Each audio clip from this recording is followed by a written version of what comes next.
안녕하세요. 호랭몬 멘토입니다. 이번 영상에서는 2026년도 국민연금공단 자소서 작성법에 대해서 말씀을 드릴 텐데요.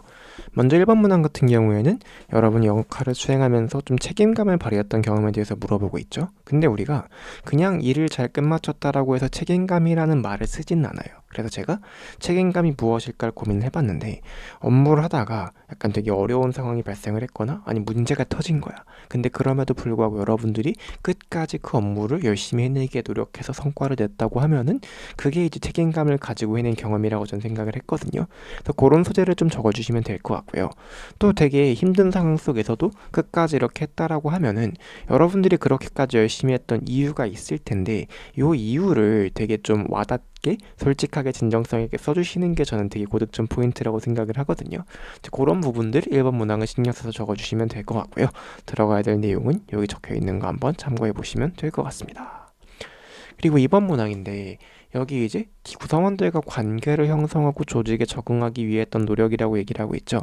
근데 조직 적응을 위한 노력이 크게 두 종류가 있어요. 저희가 그 조직의 구성원들한테 좀 이렇게 다가가기 위한 노력이 있고요. 두 번째로 업무적으로 좀 잘하기 위한 노력이 있거든요. 근데 여기는 관계를 형성하고라는 말이 들어가 있잖아요. 그렇다 보니까 일단은 좀 사람적으로서 어떻게 다가가려고 노력했는지가 기본적으로 무조건 들어가야 되고요. 근데 만약에 글자 수가 남으면 업무적으로 이렇게 노력했다도 추가로 쉬어도 괜찮겠죠. 그리고 이제 세부적으로는 여러분들이 이제 1번이랑 똑같은 플로우예요. 항상 이렇게 행동이 나왔죠. 행동이 나왔으면 그 다음에 이유가 같이 나와줘야 돼요. 이게 여러분들이 그냥 어떤 행동을 했다라고만 단순히 나열을 해버리게 되면은 그게 그렇게 와닿지 않는데, 내가 이런 생각을 가지고 있기 때문에 이렇게 행동했다라고 하면은 얘가 이래서 이렇게 했구나가 납득이 되거든요. 그래서 그걸 적어달라는 거고요. 그 다음에 이런 것들이 어떤 식으로 조직 적응해. 자, 조직에 적응하기 노력했던 경험이니까 조직 적응이 어떤 식으로 도움이 됐다라고 적어주시면 되겠습니다. 그리고 뭔가 이제 여러분들이 어떤 태도로 약간 조직에 다가가겠다라는 걸 얘기하는 거니까 마지막 문장은 살짝 이런 태도적인 포부 느낌이 나면 좋지 않을까 생각을 하고 있습니다. 들어가야 될 내용은 요거 한번 참고해 보시고요. 다음에 직무 능력 기술서 1번 자소서 3번 문항이죠. 자, 본인이 보유한 직무 역량이 조직의 목표 달성과 주요 현안, 그 다음에 구체적인 행동 계획을 지술해달라고 하고 있는데, 직무 역량이라고 하면 쉽게 말하면 이런 거예요. 여러분들이 지금까지 해왔던 일들, 그리고 내가 지금까지 공부해온 것들 혹은 알고 있는 것들, 요 두 개를 바탕으로 내가 그래서 어떤 걸 잘할 수 있을까를 한번 찾아보시고, 그럼 내가 잘하는 것들이 입사 후에는 어떤 식으로 활용될 수 있을 것인가라고 고민해 보시면 되는 거죠.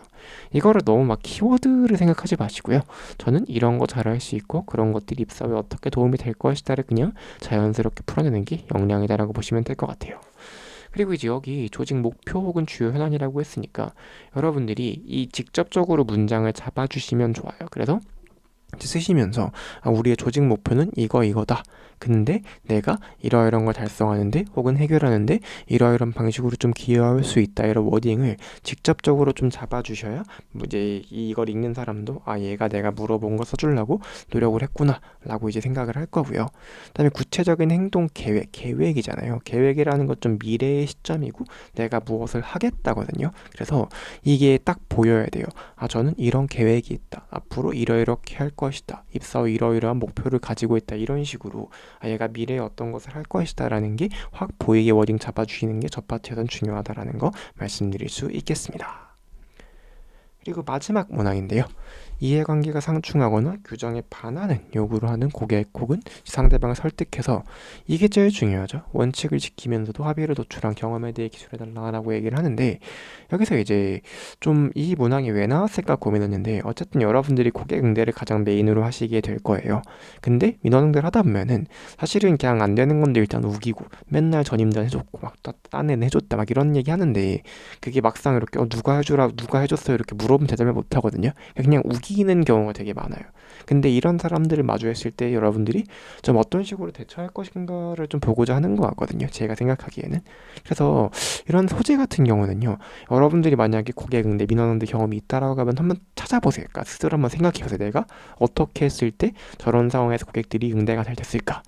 예를 들면은 이제 완전 다닐 때도 보면은 뭐 되게 작은 예시긴 하지만 전기 나 이렇게 내가 쓴 거 아니다, 이거 돈 왜 이렇게 많이 나왔냐, 돈 안 낼 거다 이러시는 분들 좀 있죠. 그럴 때마다 저는 어떻게 했냐면요, 저분들이 어떻게 하면 그냥 말도 안 되는 얘기를 하는 거잖아요. 그러니까 규정에 반하는 요구는 사실 이제 아니긴 한데, 이제 약간 그냥 예시를 들어드리는 거예요. 저 같은 경우에는 직접 전기요금표를 꺼내놓고 그 다음에 그분이 이렇게 그 쓴 거 내역 있잖아요. 그걸 뽑아요. 그 다음에 전기요금 표 있거든요. 계산하는 표. 그 표를 출력된 게 자료가 있는데 같이 뽑아놓고 그 위에 계산을 해드렸어요. 그러면은 이제 계산을 하니까 자기가 쓴 게 맞는 거야. 아, 이 정도 쓰면 이만큼 나오는구나 이렇게 파악이 되시는 거죠. 그렇게 되면은 이제 아, 그렇구나 하고 가시거든요. 그럴 때 보통 이제 그렇게 전기요금이 갑자기 늘어나는 게, 겨울에 전기 담요라던가 전기 그 뭐라 그러죠? 그 저희가 어쨌든 그거 있잖아요. 전기 매트. 근데 그런 거 쓰시게 되면은 전기요금이 확 많이 나오거든요. 근데 그런 것들 때문에 그런 경우가 많아서 그런 거 얘기해드리면은 아, 알겠다, 고맙다 이러면서 보통 많이 가신단 말이에요. 어쨌든 이게 뭐 직접적으로 이제 규정에 반하는 요구를 하는 건 아니지만, 실제로 이렇게 규정에 반하는 어떤 그런 요구를 할 때 저 같은 경우는 항상 이렇게 공문이라던가 아니면 그 안내 자료라던가 어쨌든 좀 공식적으로 뭔가 이렇게 좀 써놓은 그런 자료들을 보여드리면서 얘기하면 보통 설득이 좀 된단 말이에요. 아, 얘가 안 된다고 하는 게 아니라 저게 그냥 안 되는 거구나 이러고, 약간 이런 식으로 좀 여러분들의 경험을 생각하고 거기서 아이디어를 얻어서 풀어내시면 좋겠다라는 거. 그리고 만약에 고객님들 경험이 없어요.